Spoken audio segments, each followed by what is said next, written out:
Guardia Nacional, también hizo referencia el presidente, ya son 2 años de esta Guardia Nacional, que insistimos, de acuerdo a los datos que dio, tiene un 70% de aprobación, más de 100,000 elementos, 165 cuarteles, desplegada en toda la República Mexicana, una respuesta de Estado ante la inseguridad. Y bueno, pues hace un par de días, Marta Cajigas, quien es columnista del Soberano, escribió sobre la Guardia Nacional. También entiendo que estás haciendo un doctorado, estimada Marta. Muchas gracias por la entrevista para hablarnos sobre este asunto. Te habla Jorge Armando Rocha. Marta, buenas tardes desde la Ciudad de México. Hola Armando, sí, qué gusto estar de nuevo aquí en Sin Censura. Y sí, precisamente escribía sobre el tema de la Guardia Nacional, por esta controversia que se generó después de que el presidente anunciara que piensa en 2023 enviar una iniciativa para que la Guardia Nacional pase a ser parte de la Sedena, propiamente. Y bueno, no sé en el programa qué aspectos se vaya a tocar de lo que estabas mencionando, ¿no? De esta respuesta de Estado que se dio durante este sexenio. No, estimada Marta, de hecho, de entrada, preguntarte primero, ¿qué te parece la Guardia Nacional como idea? Porque muchos dicen es una militarización velada, otros sostenemos que independientemente de la institución que esté a cargo, se debe garantizar los derechos humanos, pero también nos deben de garantizar la seguridad pública. O sea, ya queremos respuestas los ciudadanos, más allá de, pues, señalar si son los militares o no los que están con esta influencia sobre la Guardia Nacional, si se va a formalizar. Creo que lo importante es que ya tenemos una institución encargada de la seguridad pública a nivel nacional que rompió con esa inercia de la seguridad utilizada como un tema, pues, de mercancía y de corrupción, porque la Policía Federal era todo menos una policía confiable. O sea, desde ahí se generó el pacto, por ejemplo, entre Genaro García Luna y el cártel de Sinaloa. O sea, los policías federales, además de que estaban menguados, entiendo que eran 40,000, 20,000 administrativos, estaban menguados, eran profundamente corruptos, estaban muy metidos en el crimen organizado en términos generales. ¿Qué te parece de entrada la idea de la Guardia Nacional que ha marcado como institución la 4T, el gobierno de López Obrador, para darnos seguridad a los mexicanos? Mira, totalmente de acuerdo con lo que mencionas. La Guardia Nacional precisamente se crea ante la necesidad de tener un cuerpo de seguridad que diera garantía y confianza a la población, cosa que lo ha hecho. La Guardia Nacional es una de las instituciones mejor evaluadas por la población en general y entre las que menos corruptas se perciben, ¿no? A diferencia de desgraciadamente las policías que supuestamente se iban a fortalecer durante el sexenio de Calderón, durante el sexenio de Peña, y que bueno, pues el gobierno actual, pese a la negativa que tenía de integrar militares en la seguridad pública, se encuentra con una policía y un sistema de justicia totalmente descontrolado, y la respuesta pues es crear la Guardia Nacional con elementos de calidad que tienen a la mano, ¿no? Que tuvieran a la mano.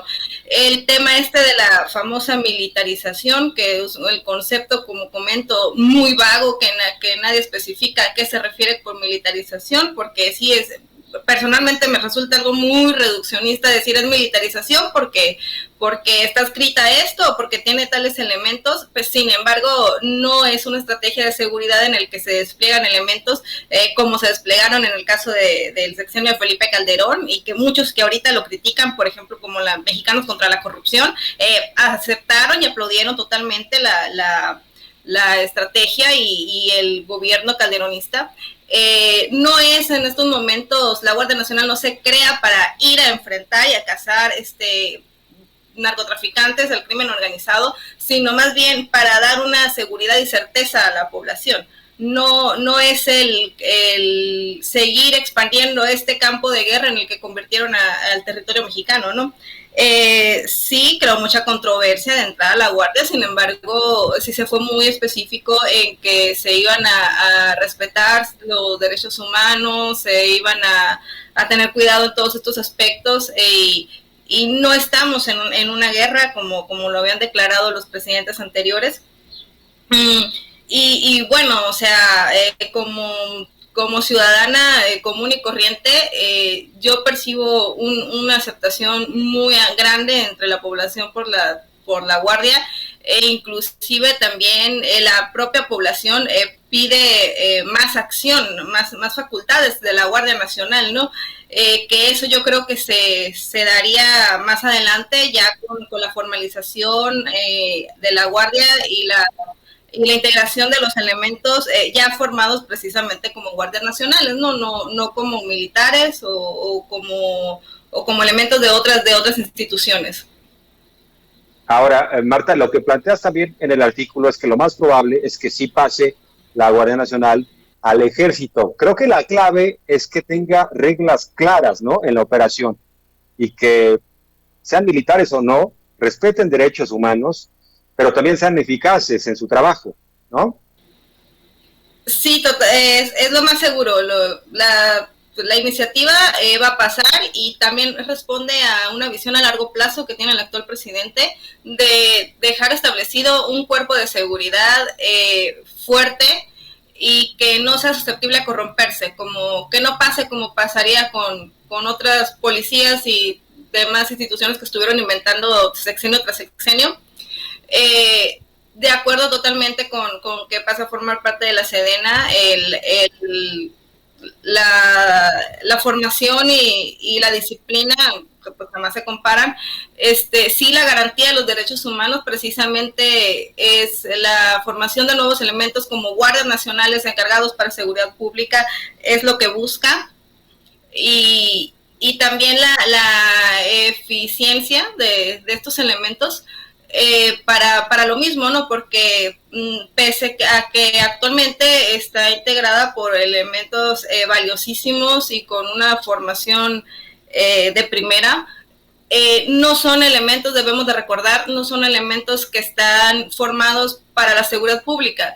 Entonces, escuchaba y leía yo que en muchas ocasiones por ejemplo, al momento de llenar un expediente de algún caso o demás, muchas veces se caen por precisamente ciertas cosas que quedan sueltas ahí y demás. Entonces, ya con la reforma pienso yo que podría esto eliminarse, quedarse asentado, y como comentábamos, ¿no? La reforma lo más seguro es que pase.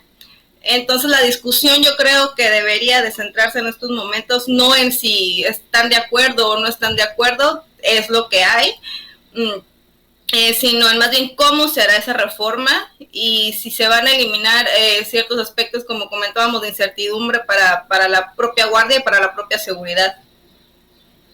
Bien, estimada Marta, pues le vamos a dar seguimiento a este tema de la Guardia Nacional contigo, si lo permites, y ya nada más por último te pregunto a bote pronto, ¿qué te parece que el día de hoy en la mañanera se haya inaugurado esta sección de las noticias falsas y que bueno, pues sea desde el poder que se pueda criticar también la actuación de los periodistas? ¿Qué te parece?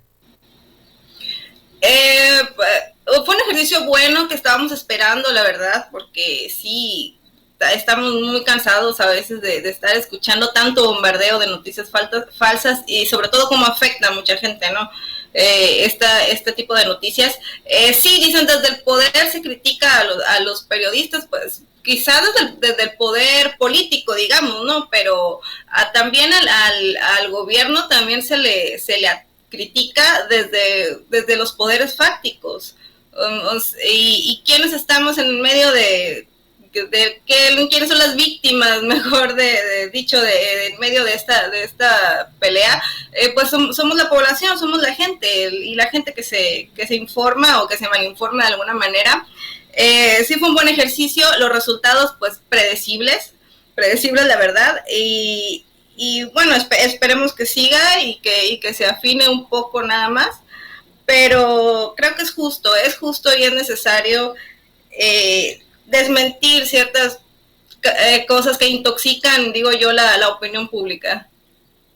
Bien, Marta, pues muchas gracias, mucho gusto por esta vía, gracias por la entrevista, estamos en comunicación permanente y muy buenas tardes. Muy buenas tardes, gracias a ustedes. Gracias, y bueno, pues